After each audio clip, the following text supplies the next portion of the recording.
This hot dog has cost $1.50 since 1985. Not a cent more, through 4 decades of inflation, recessions, and a pandemic. The company that sells it makes about 8 cents on each one. And yet this stubborn little meal is the key to one of the strangest businesses on earth. And it is not alone.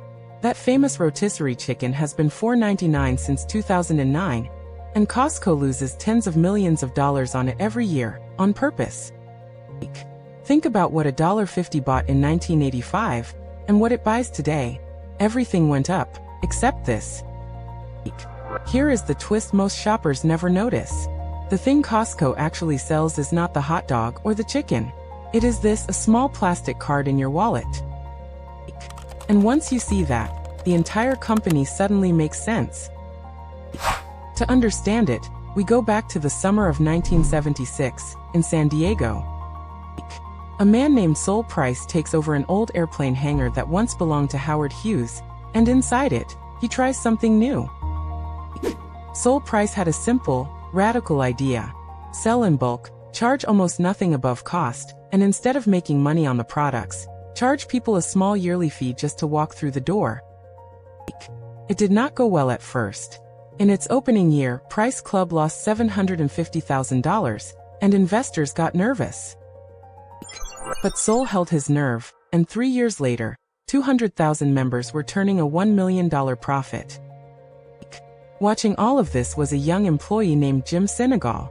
In 1983, with a retailer named Jeff Brotman, he opened his own warehouse in Seattle, and called it Costco.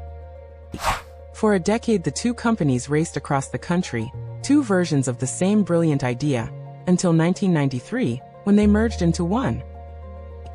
And a small tradition was born. The company bought leftover hot dog carts from the 1984 Olympics, and parked one outside a warehouse. $1.50. The most famous price in the world. Now it gets genuinely strange because Costco barely makes money selling you things. And that is not an accident. A normal store marks products up 25 to 50%, but Costco caps its markup at just 14%, on anything. It does not matter if it is a television, a steak, or the actual gold bars they sell. Nothing is ever marked up more. When they listed gold bars online, they sold out in hours. In one single quarter, Costco moved more than $100 million of gold, at almost no markup. Jim Sinegal defended that rule like it was sacred. Every extra dollar squeezed from a customer was a tiny withdrawal from their trust. Which leaves a real puzzle. If Costco makes almost nothing on its products, where does the money come from? The membership fee, almost pure profit. Around 65% of everything Costco earns comes from the fee, not the products. In a single recent quarter, memberships alone brought in $1.2 billion. That is the real engine. And this is the whole trick turned inside out. The store is the bait, and the membership is the business. And it works. Most subscriptions bleed customers, but around 90% of Costco members renew every single year. But the low prices are not just generosity, they are engineered. Costco sells 100 million chickens a year, and loses tens of millions doing it.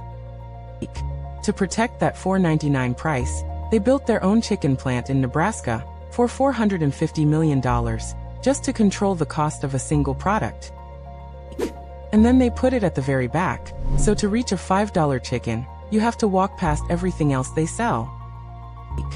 And that walk is no accident either. It is a strategy with a name, the treasure hunt. There are no aisle signs, and products move constantly. You never quite know where anything is, so you wander, and you explore. A normal store carries 50,000 products. Costco carries about 3,700, so each one must earn its place, and every unexpected find gives you a little hit of dopamine. Then there is Kirkland, their own house brand. Barely a tenth of what they stock, but nearly a quarter of what they sell. Now here is the part that confuses most people's brains. A company this obsessed with low margins should squeeze everyone, but it does the opposite where it matters most. The top hourly wage at Costco is over $30 an hour, far above most of retail, and they refuse to cut it. And the payoff is staggering. In an industry where most workers quit within a year, 93% of Costco's stay. Now watch it all lock together. Low prices bring members. Members bring buying power. Buying power brings even lower prices. A wheel that has turned for 50 years. But a machine this balanced has one real weakness. And it is the same thing that makes it work. The trust. The moment prices creep up, the moment quality slips, the moment renewing stops feeling worth it, the wheel starts turning the other way. Which is why, when a CEO once suggested raising the price of that famous hot dog, the response became company legend. He knew the hot dog was never about the hot dog. It is a promise, a daily proof that this place will always look after you. Lose it and you low cent wheel. So the next time you see that $1.50 hot dog, understand what you are really looking at. It is not a cheap meal, it is the most disciplined promise in retail.